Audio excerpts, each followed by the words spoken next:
This video, I'm going to share with you everything I wish I knew when I felt alone during the spiritual awakening process. I'm going to share with you some profound insights that changed everything for me and made me allow the process so much easier.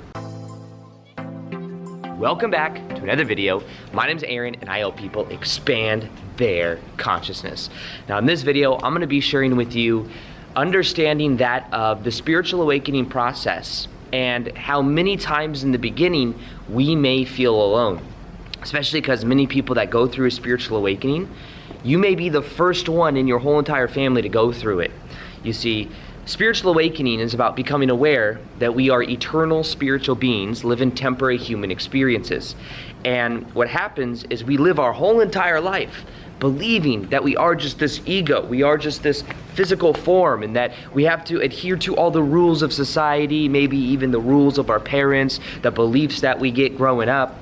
And then we go through a spiritual awakening, which kind of just pops that top right off. And then all of a sudden there's a completely different perspective, a completely different feeling, level of expansiveness. You know, sometimes I get kind of nostalgic because when I went through my spiritual awakening, there was a level of such expansion that it was something I never even really knew possible. This is back in 2012. And when I went through my spiritual awakening, you could say that I didn't grow too fast, but in a way, I went from one vibration to another vibration real quick. So I went from somebody that was having ADHD, hard to focus, liked to go out and drink with friends, smoked a lot of weed, and I had a 9-to-5 job I didn't really care about, just a lot of energy. And then all of a sudden, I learned meditation, I start observing my thoughts, I start having these realizations that we're spiritual beings that are here right now. I believe there's a transformation happening on the planet, and I had this remembrance that we're all here for that, whether we remember it or not, the spiritual awakening that's happening on the planet at a mass level. And when I became aware of that, I started to tell everyone about it. I remember that I went to work and people were like, "Hey, Aaron, what's going on?" They noticed there was something different about my energy, and I just kind of just let it all out. I was like, "Oh, this is what I'm learning." I started meditating. This is what I'm learning. All of these different things. It was about meditation, understanding star seeds, which even in 2012, that was like, whoa, that was like way out there. And I was sharing it so freely that I most likely looked very ungrounded to these people. But what was the most shock was I went from one way, which was very much more ingrained into the illusion, to all of a sudden like not wanting to give any power over the illusion at all, and trying to like resistantly wake people up, you know. And that caused, or I could say that my beliefs led me, like the meanings that I gave to this is that I am alone in this process. You know, quickly it was harder and harder for me to relate to other people. I remember coming out and telling this to my family members, and most of them just thought I was crazy or something weird was going on, and they didn't understand it. And shortly after learning meditation, going through my spiritual awakening, completely stopped drinking, completely stopped smoking weed, started meditating twice a day, no longer had ADHD. I started to feel really, really good majority of the time. Immediately went on a vegan diet, and then I lost a lot of weight. So then people thought, oh, maybe he's, on drugs or something. I was like, no, I'm not doing any of that.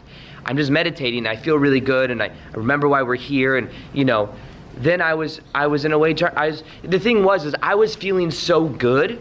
And I felt such a high vibration compared to where I felt. I use this analogy sometimes, but on a scale of 1 to 10, I used to feel like I was at a 2 or a 3 out of 10. And then after my spiritual awakening, I felt like I was at a 7 or 8 out of 10. I felt blissed out all the time. What my top feeling ecstasy moment would have been back in the day would have been like a 5 or a 6. I was feeling a 7 or an 8 as my natural state. So I felt extraordinarily blissful. So what I wanted, and not enlightened, I'm not saying I'm enlightened or anything, but what I'm saying is I let go of so much pain in the past. I realized that a lot of the pain of my past actually led to my spiritual awakening, and that meaning, that change of meaning, see, meaning runs our life. When we change the meaning to different events, we change the result we get now in the present moment. And when I changed the meaning to my past experiences, it then became like the best thing that ever happened to me, because it led to my spiritual awakening. And you can look at your own life maybe and see that if somebody broke up with you in the past, maybe you gave that a very negative meaning. and then you got a certain result from that. But if you change that meaning, you realize, no, that happened so that I could, become the best version of myself, or meet somebody else down the road, or you change that meaning, you then change your life about it.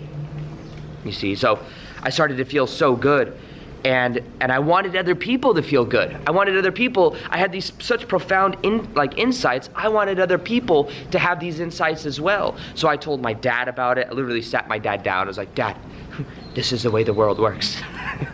This is everything we've been told is delusion. And I started going off, and then I realized it was just too much too soon for some people, And my dad loves me dearly. He just had no idea what to do about it. My mom, she was at first a little closed off to it, but then she became very open to it. Even now to this day, she's very open. She's very aware of all of it. So, your spiritual awakening may as well awaken like something within other people. It may trigger their awakening, So it's very interesting, but in general, there is a strong inclination going through a spiritual awakening to share it with other people. Because the more people that know about it, the more they're also able to feel what you feel. And it's in a way, it's like you want other people to have the realizations that you have, because then there's more to talk about too. I remember shortly after my spiritual awakening, slowly but surely, I have great friends that I've always been friends with. However, because of my interests or my energy, it's changed to a point where now I'm very focused on what I do and everything, but we kind of drifted apart. Even though they're still great friends of mine, I still hang out, but there were a lot of friends that it was like, even just for like, after I went through my awakening in 2012, there was probably 6 to 8 months to where I didn't really hang out with friends at all. And it was because I felt like they were judging me, or maybe they thought I was weird. And I started to almost develop this belief, or I did develop this belief that said, like, people just don't get me. People don't get me. People aren't spiritually awake. And I started to develop these beliefs. So the thing I want to share with you in this video is that understand, first off, you came here to be one of the first to awaken. You came here to go through the spiritual awakening to then allow other people to waken up. Like, imagine this. This is like a metaphor, but it also, I believe, is the way that it works. This is Earth right here. Earth is a school where you come to learn different lessons. You come and you forget that you're in a school. You forget that you're here to have certain human experiences, and that's what makes the game more real. That's what makes the school feel more real. And what happens is you incarnate into this school, you forget who you are, so you can go through the process of remembering. You could say in a way it's a school of remembering. And we come here to remember who we are. Now, for thousands of years, hundreds of thousands of years, there's been a certain level of forgetfulness on the planet, where people just didn't know who they were. There's been a certain level of control because some of the people on the planet didn't understand their own power, so what they thought they had to do is take the power from other people. So they controlled things. They created a money system where they can only have a certain amount of, they can then control the dynamics and the different classes of people. There's different factions that are in place that keep certain energy dynamics in place. And some of these people just forgot who they are. And therefore, that's how they thought they needed to gain power.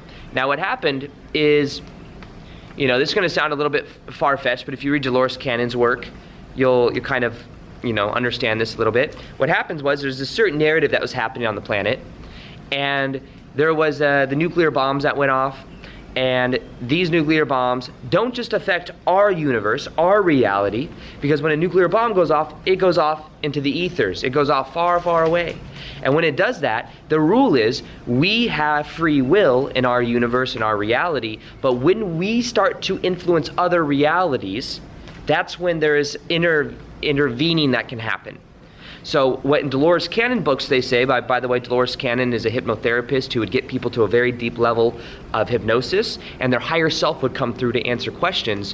One of the consistent things that was said is that there was a call put out, and the call that was put out was for people to come incarnate onto Earth to help people to wake up so that we didn't destroy Earth. We didn't destroy Earth and then also destroy and influence other realities as well, because all reality is connected.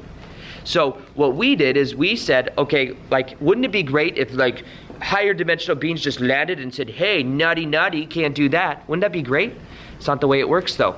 The way it works is you must play according to the game itself. And the way the game is played is that you forget who you are, which makes it very difficult. Earth is one of the most difficult places to incarnate into because of the level of forgetfulness that happens when you come here. So the key to this is knowing that, and knowing that it's a beautiful time to be alive. Dolores Cannon also, in her books, which are transcripts by the way, it is said that there are so many souls that want to be here right now. Just to say they were here right now during the transformation on earth, not only are you here, but you're listening to this message, which means you have gone through a spiritual awakening, are about to go through a spiritual awakening, or this resonates with you at some level, which means that you are a part of the shift. How exciting is that?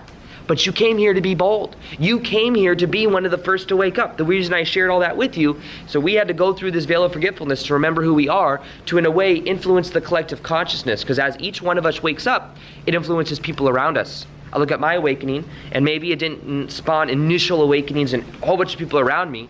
A couple people it did, and even more people at different levels. However, it influences people at subconscious levels, because people now are waking up faster than ever before, and it's amazing to see.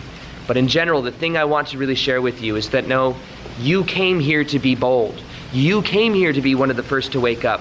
You came here to remember who you are, and selfless compassion to other people so that they could then find out who they are. You came here for that. Now, the other thing that makes this so much easier to know that you're never alone. You are never alone. There are people all online, and even just look below in the comment section. You will see other people in the comment section that also resonate with you. It's just in our geo position, we may say, well, I don't know people in my immediate life. I don't go to work and talk to people about this. But you can reach to people online. You can realize that you're not alone. And then that belief that you are alone will make it so that when you go out into public, you also aren't alone. It's like a self-fulfilling prophecy. I started to believe just people aren't waking up. Everyone's asleep, blah, blah, blah, blah. But then what I did is I dropped that belief. And then slowly but surely, people started to show up in my life. People that resonate with me. People that resonate with the soul essence of who I am and what I love to really talk about. And I had to drop that belief. Beliefs create reality. If you believe that everyone's asleep, if you believe that you're even alone, then it'll create the experience of that label of being on autopilot. But if you change the belief, you then change the result. So let go of the belief that you are alone. You're not alone as well. Let's go a little bit more further down the rabbit hole. You always, at every moment, have spiritual guides with you. Every single person on the planet has spiritual guides. Spiritual guides are there for you. They communicate with you in dream state. They communicate with you in meditation. They give you signs. They do many things with you. You have free will, so they don't tell you what to do. They don't control you. But they are guides. They are there to connect you, so you're never actually alone anyways. You always have beings, spiritual beings that are connected to you. Some of these, let's go a little bit further down the rabbit hole. Some of these may be future versions of you. Because you're a multi-dimensional being. Sometimes we think our spiritual guides are other souls, but they actually may be a future incarnation of you that's reaching back to share information that's here with you in this life to help you go through different things. So your spiritual guides are always with you as well. So you have spiritual guides with you. You have people below that you'll see right here that are also you can connect to, that will that are very similar to you, that have gone through a spiritual awakening as well, or are about to, or resonate with the idea. But understand that you came here for this, but you're never alone. There's a difference between aloneness and loneliness. Aloneness is, understand as well, we're alone anyways, because we're all one consciousness. We're all one consciousness. We're already alone because there's only one of us. It's just there's one of us experiencing ourselves through many, many, many different bodies. That's all. Lonely is a view of separation. It's like, no, box, box, box, box. I am lonely. And it's a feeling based on negative definition. Saying it should be differently. If you let the loneliness be okay, you then realize you're just alone. And you're not really alone, by the way, because you have spiritual guides, but it depends on the perspective, because you could say those spiritual guides are even other versions of you, so they're just you everywhere. Not the ego you, the spirit you, which is experiencing itself through many, many different bodies on the planet. But remember, this is a temporary dream. And you came here to help wake people up from that dream, Doesn't mean you have to be resistant, by the way. You have to try to get them on board. You don't have to sell it to them. The best way that I've learned to do this is by speaking my truth, but not needing anyone to agree with it. In the beginning, I was trying to get everyone on board. I was creating this resistance, and people were like, no, man, I'm good. I don't want to learn about any of this. So the key, though, is being okay if people get it, being okay if people don't get it. Not labeling them as asleep or awake, not labeling, just letting people be, because everyone's another version of you. But the key to this process is knowing you're never alone. You have spiritual guides with you. You are also one consciousness, so from the highest level, there's just all of you anyways. But realize you came here to be bold. You came here to wake up first. You're on the right path. You're not doing anything wrong. You're exactly where you need to be. But what you can do is start to become okay with being, quote unquote, alone. Be okay if people don't get it. Be okay if people don't understand you. It's okay. You came here because you were brave. You came here because you knew that you could accomplish this. And you came here to go through this mission with all of us. And you can see those people below. You see? So this really is the key to the process. This is really what will help you and help transform your life. Now, the thing is with this process, you may view other people and you're like, they're not waking up. They're not waking up. One of the best ways to clear the energetic blocks between you and other people, and you'll see your energy becomes extraordinarily magnetic if you do this, is there's a meditation below on a process called Ho'oponopono, which is an ancient Hawaiian technique that realizes everyone is one consciousness. So when you change this within yourself, you then change your outer reality. It works like magic. Listen to Ho'oponopono. It's you can just put it on the background. It's me going through the certain statements, saying them over and over again with some music. And what you do is you can repeat them out loud or say them in your head, and do that for 21 days. Watch how your energy field begins to change. It's absolutely free. Read the comments to see what's possible. I'll go ahead and link it below. But it's called the Ho'oponopono meditation. And it's one of the most powerful processes I've ever found. You'll realize people will change because as you change your vision of them, and as you change not needing to control them, there's something that frees up the energy. So Ho'oponopono, listen to it for 21 days. I promise you it'll change your life. Other than that, if you like this video, could you smash that like button? Let me know what you think of this kind of video, this esoteric, spiritual awakening video. If you want me to do more, I will. It's starting to rain pretty hard, so I'm gonna go ahead and go before this camera gets too wet. So other than that, as always, peace, much love, and namaste.